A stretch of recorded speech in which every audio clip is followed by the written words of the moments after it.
Welcome back, everybody. We are back in Second Chronicles, and we're going to be in chapter 3 today. But before we jump into chapter 3, let me give you a really high-level, brief recap of how we got here. Back in First Chronicles 21, King David, Solomon's father, he basically says, I want a census. I want to count all the people. His battle commander, Joab, at the time, he said, No, David, I don't think you should do this, buddy.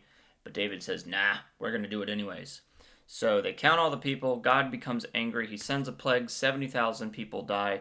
David finds a threshing floor. He buys a threshing floor from this fellow named Arona. He builds an altar there. He admits that he did wrong. God stops the plague, and they decide this is the site where the temple will be built. And so David, God tells him, no, you're not going to be the one to build the temple, but Solomon will be the one to build the temple. That's your son.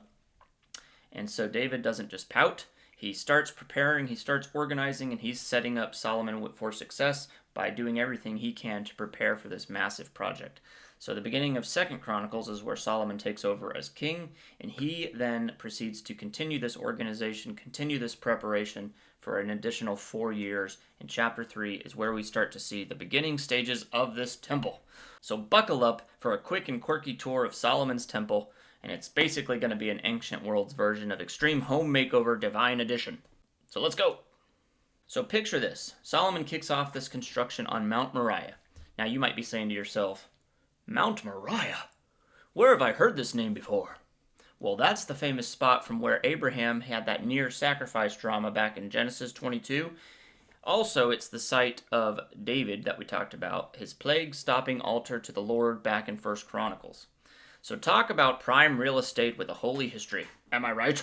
So it's 4 years into Solomon's reign, and during Israel's golden era of peace and prosperity, there's no wars, there's just everybody chilling and preparing for this temple.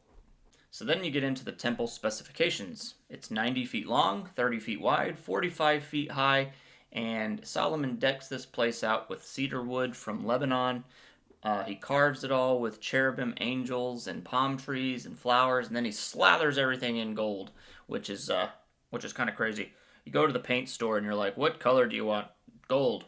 Oh, okay, I got the color gold here for you. No, I want it to be actual gold. That's what Solomon did.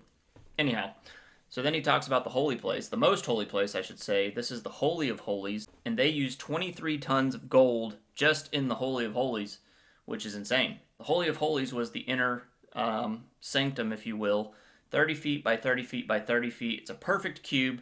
The Ark of the Covenant is rested there, which represented God's presence. There's 2 angelic figures named cherubim that are spanning the length of that Holy of Holies. They're standing guard over the Ark. And this space is separated from the rest of the temple by a big veil that's colorful. It's woven with all kinds of colors, blue, purple, crimson, and all kinds of crazy stuff.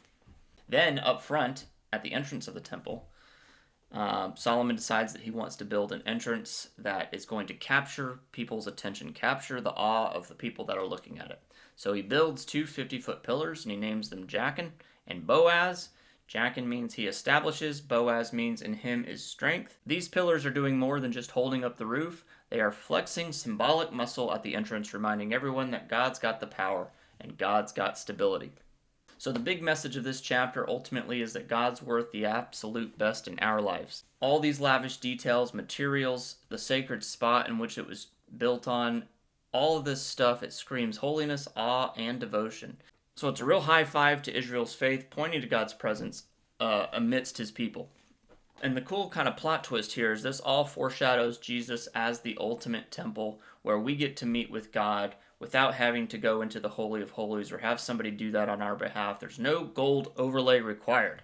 So what are the takeaways we could take away from this?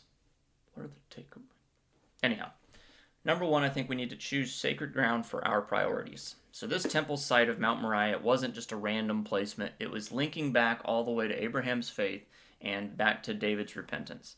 And in our lives, I think we need to build our endeavors, whether it's our career, relationships, our goals.